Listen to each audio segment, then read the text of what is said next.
The year was 1897. Alara Voss, 23, stood alone in the crumbling tower of Castle Blackthorn, tracing runes on a mirror that had never reflected her face the same way twice. Thunder cracked. The glass rippled like black water. She whispered the forbidden words her mother had died for. Light exploded. When it faded, she was barefoot on cold asphalt under neon rain. The year 2025, burning in electric letters above her. Cars screamed past like iron dragons. Skyscrapers stabbed the clouds. Alara clutched her soaked Victorian dress and ran until her lungs burned. A man stepped from the shadows of a glass cafe, coat collar high, eyes the color of deep space. "You're bleeding starlight," he said softly. His voice felt like velvet on her raw nerves. He called himself Kyle. He bought her warm clothes, hot coffee that tasted like sin, and never asked stupid questions. When she shivered, he wrapped his coat around her shoulders. It smelled of ozone and something impasiano sweet. In the reflection of his phone screen, she saw her own eyes glowing faint silver. Only he noticed. Kale's apartment floated 33 floors above the city, all glass and midnight blue light. He gave her the bedroom overlooking the river of traffic. At night, she heard him speaking a language that made the windows vibrate. She pressed her ear to the door and felt her blood answer in the same tongue. 3 nights later, she found him on the balcony, shirtless, skin covered in faint luminescent tattoos that moved like living galaxies. When he turned, the patterns flared brighter. "Cold?" he asked. She stepped closer. "No," she whispered. "Burning." His kiss tasted like lightning and honey. Hands slid under centuries of fabric, peeling away time itself. When he pressed her against the glass, the city 33 floors below blurred into streaks of light. She felt his heartbeat in a rhythm that wasn't human, triple, urgent, ancient. They made love like 2 collapsing stars. Every touch left glowing marks on her skin that faded by morning. He whispered her name like a prayer in a language she suddenly understood. When she came, the lights in the entire building flickered. He laughed against her throat.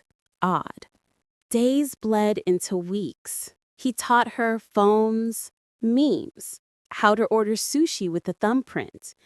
She taught him how to waltz her living room at 3 a.m. to music only she could hear. They never spoke of tomorrow. One night, the sky split open above the river, a wound of violet light. People screamed in the streets.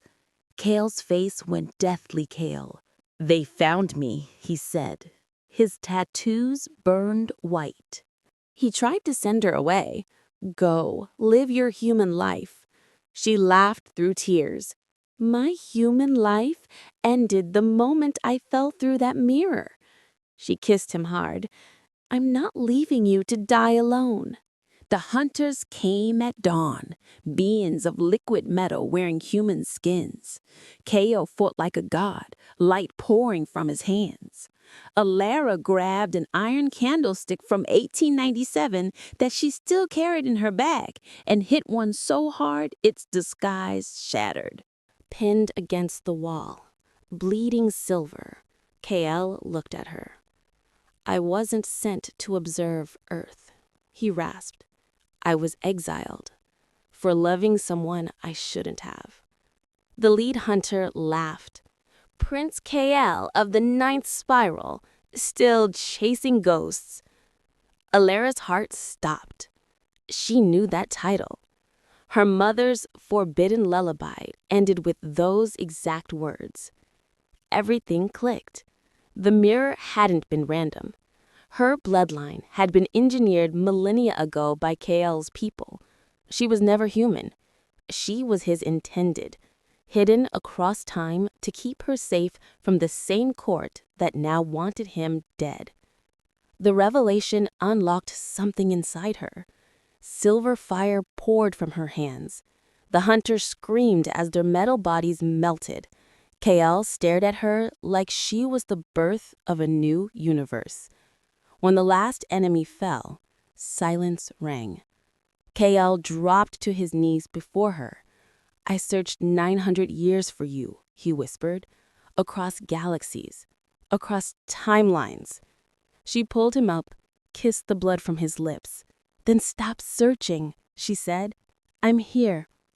The sky above them sealed shut, violet wound healing. They never returned to ordinary life. One night, the apartment simply vanished from the 33rd floor. Tenants later swore the entire corner unit disappeared in a flash of silver light. On a planet that doesn't exist on any Earth map, under 3 violet suns, Alara and Kael rule as equals. Their palace is built from the ruins of the old empire.